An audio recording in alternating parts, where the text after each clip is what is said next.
Everyone in the village believed that Helen Turrell took care of her brother's child. According to Helen, the child was brought from India, where George was a police officer and he had involved himself with the daughter of a retired non-commissioned officer. Before the child was born, George had died falling off a horse. Helen had lung trouble, and in order to regain health she had been staying in the south of France. Then, Helen arranged for the passage of the child in France from Bombay with the help of a nurse. But the nurse was very careless, so Helen just dismissed the nurse. There was no one left to take care of the child. Helen brought him to her home in Hampshire. All these details were said to the villagers by Helen. She admitted that George Turrell had always been a troublemaker. A Christian rector named the child as Michael. She showed much fondness to the child despite the fact that she was not the child lover. In few years Michael took his place, as accepted as Helen had always been fearless, philosophical and fairly good-looking.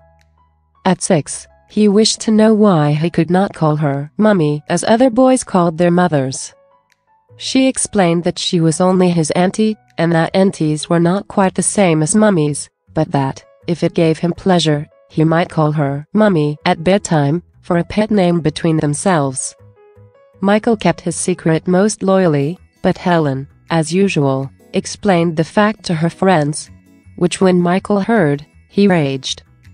He threatens Helen by saying he'll keep hurting her even after he dies, and that he'll be sure to die young just to hurt her some more.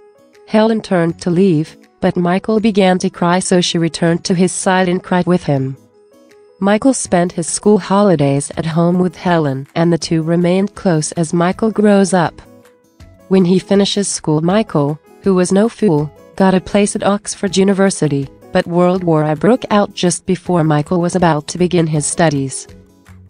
He was to have gone up to Oxford with a scholarship. But at first he planned to enlist directly in the army. Helen was shocked to hear that Michael had been thinking about direct enlistment, but Michael joked that it is in the family. Michael's battalion was fortunate. They were kept in Britain for a long period at the start of World War I, and he got several leaves during that time. Michael wrote to Helen and told her that there was nothing special doing where he was. 1 month later, Michael was killed by a shell. His body is hidden by a barn wall, which collapses when a second shell hits it. Helen was first informed that Michael is missing. She privately believed that missing always meant dead, but she was encouraged by the community to keep up hope and to send letters to organizations that search for missing men and prisoners of war. Helen received Michael's watch and his army identity tag in the post, along with a letter confirming his death. From the letter she learned that his body had been buried in a war cemetery in Hagenzeal.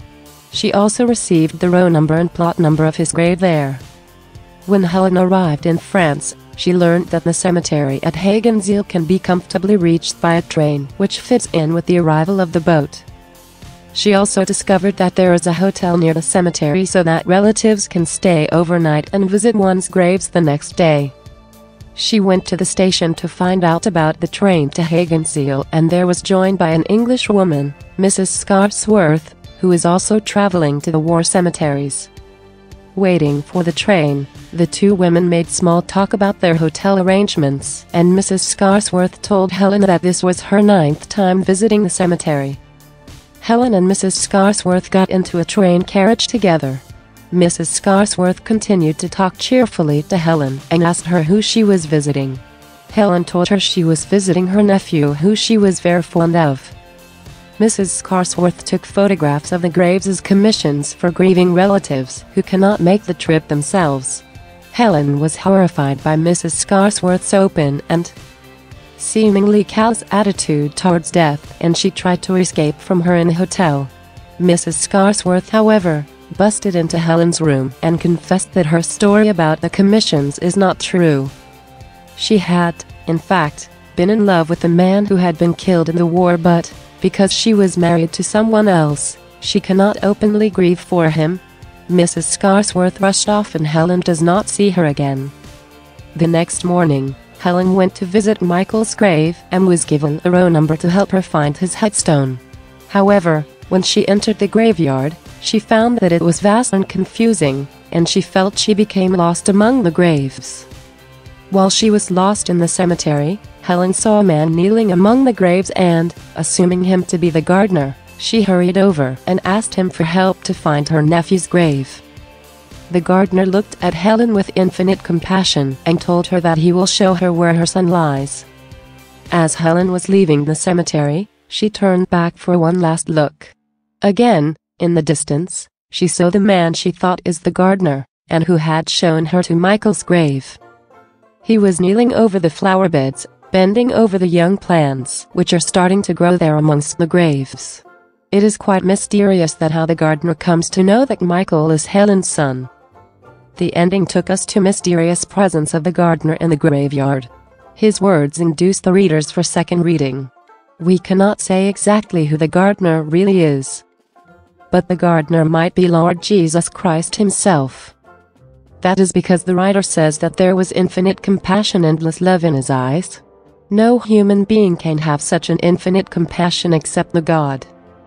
The gardener was able to show the right grave just by name. Helen had not told him the number of Michael's grave. He said son rather than nephew while leading her to the grave. So if we read this story once again, we will come to know that in order to maintain her place in British society, Helen invents a story surrounding Michael's birth to hide the fact that she has scandalously had a child out of wedlock. In fact, she had gone to France to give birth a child, but she said to people that she had gone for the treatment of her lung problem. Many things were told lie by Helen in order to get rid of all the scandals. Finally, we can understand that the story has one kind of descriptions on the surface, but the real, deep description is different.